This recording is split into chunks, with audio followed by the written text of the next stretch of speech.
Scene script. Have you ever wondered what makes electric cars the future of transportation? Well, you're not alone.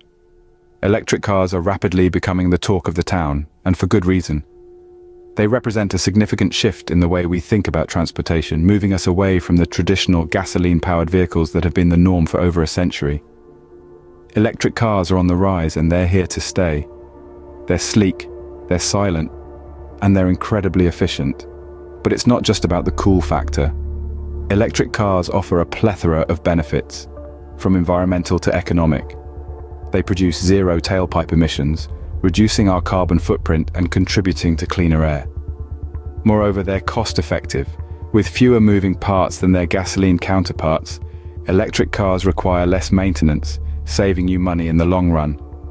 Now, you may be intrigued to know, how do these electric cars actually work? Let's dive right into it. Unlike traditional cars, electric cars operate on batteries and electric motors. This might seem simple on the surface, but there's a lot happening behind the scenes. When we talk about electric cars, we're really talking about a symphony of technology working in harmony to give you a smooth, efficient ride. At the heart of the electric car is the battery. It's the lifeblood of the vehicle, essentially acting as its fuel tank, but instead of storing gasoline, it stores electricity. This energy is used to power the electric motor, which in turn propels the car forward. Now, the type of battery used can vary. Most electric vehicles today use lithium-ion batteries, the same kind you'll find in your laptop or smartphone. They're popular because they're light, efficient, and can store a lot of energy. But there are other types as well, such as nickel metal hydride or lead-acid batteries, each with their own pros and cons. Charging these batteries is as easy as plugging your phone into its charger. Electric cars come with a charging port that you can plug into a power source. This could be a charging station at your local mall, a dedicated home charger, or even a standard wall outlet. The electricity from the source is converted into a form that the battery can store and use. And here's the thing. Charging an electric car can take anywhere from 20 minutes to 12 hours, depending on the power source and the capacity of the battery. It's a bit like filling up a bathtub. The bigger the tub and the smaller the tap, the longer it takes to fill. So, we've got a battery that stores electricity and an electric motor that uses that electricity to move the car. But that's just scratching the surface. The magic happens when these elements come together, when the stored energy is converted into motion silently and efficiently. So, now that we know the basics, what happens when you actually start the car?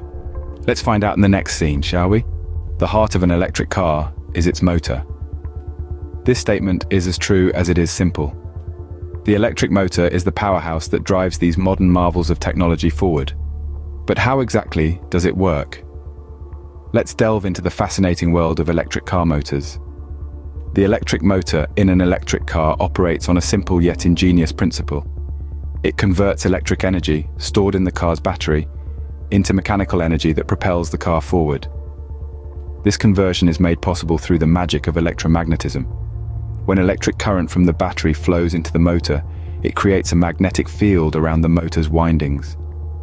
This magnetic field interacts with the fixed magnets inside the motor, causing the rotor, the spinning part of the motor, to turn. In a nutshell, the electric energy is transformed into rotational mechanical energy, which propels the wheels of the car, and voila! Your electric car is on the move. But there's a key player in this process that we shouldn't overlook: the inverter. The inverter is the unsung hero of the electric car motor. It's responsible for controlling the amount of power that goes to the motor. When you press the accelerator, the inverter increases the current to the motor, causing it to spin faster, and thus, the car speeds up.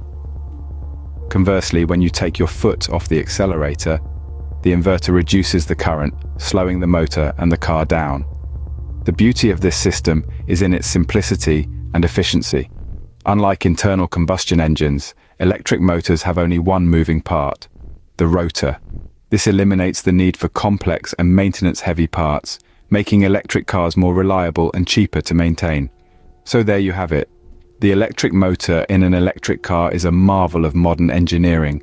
It takes the electric energy from the battery, converts it into mechanical energy with the help of a few magnets and some clever physics, and delivers it to the wheels, all under the watchful eye of the inverter. The electric motor is a key component, but what about the transmission? How does that work in an electric car? In electric cars, the transmission plays a crucial role in providing efficient power delivery. But how does it differ from those in traditional gasoline cars? Well, let's delve into the fascinating world of electric car transmissions to find out. In a gasoline car, the transmission's job is to manage a narrow band of engine speeds and torque, ensuring the car moves smoothly and efficiently. But in an electric car, things are a bit different. You see, electric motors have a wide torque range and can spin very fast.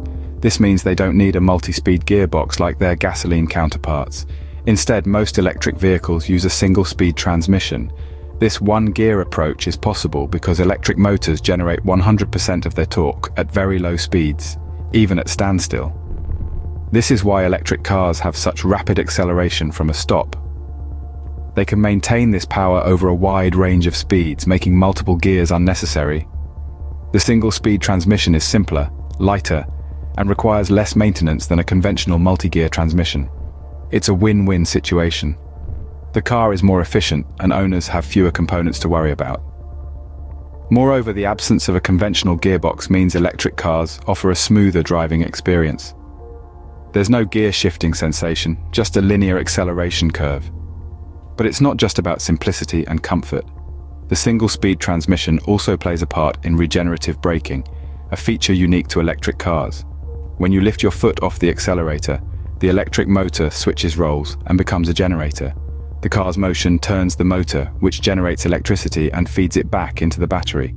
This process also slows the car down, recapturing energy that would otherwise be lost as heat in the brakes.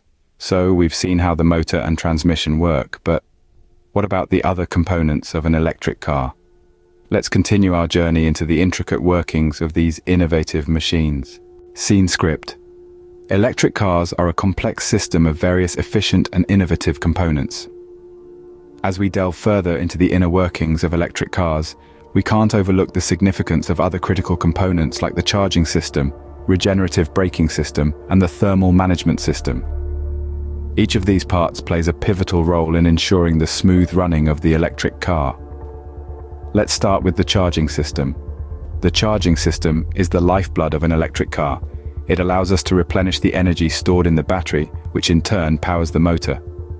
A typical charging system includes a charger and a plug, which connects the vehicle to an external power source. The charger converts the AC power from the grid into DC power that the battery can store. It's a simple yet effective process that keeps our electric cars moving. Moving on, we have the regenerative braking system. Now this is where things get interesting. In traditional vehicles, braking generates heat, which is then lost to the environment. But in electric cars, the regenerative braking system captures some of this energy and uses it to recharge the battery. When you apply the brakes, the electric motor operates in reverse, acting as a generator and converting the kinetic energy back into electrical energy. It's a brilliant example of efficiency and innovation. Finally, let's talk about the thermal management system. This system regulates the temperature of the battery and other components, ensuring they operate within an optimal range. If the battery gets too hot, it can degrade and lose capacity. If it gets too cold, it might not deliver enough power. The thermal management system keeps everything just right, extending the life of the battery and maximizing performance. So, you see, every part of an electric car works together like a well-rehearsed orchestra, each playing its part to create a harmonious, efficient, and environmentally friendly ride. Now that we've covered the major components, let's summarize what we've learned today. It's fascinating to see how electric cars have revolutionized the way we think about transportation.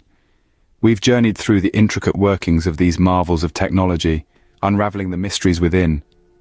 From the heart of these machines, the electric motor, to the lifeblood, the battery, we've seen how they harmoniously work together to propel these vehicles forward. The transmission, often overlooked, plays a crucial role in ensuring that power delivery is smooth and efficient. We've also touched on other critical components that contribute to the overall performance and efficiency of electric cars. Each part, big or small, is a cog in a well-oiled machine, working in tandem to make the magic of electric mobility possible. It's clear that electric cars are not just a trend, they're the next frontier in automotive technology. Remember, the future of transportation is electric, and understanding how these vehicles work is the first step to embracing this future.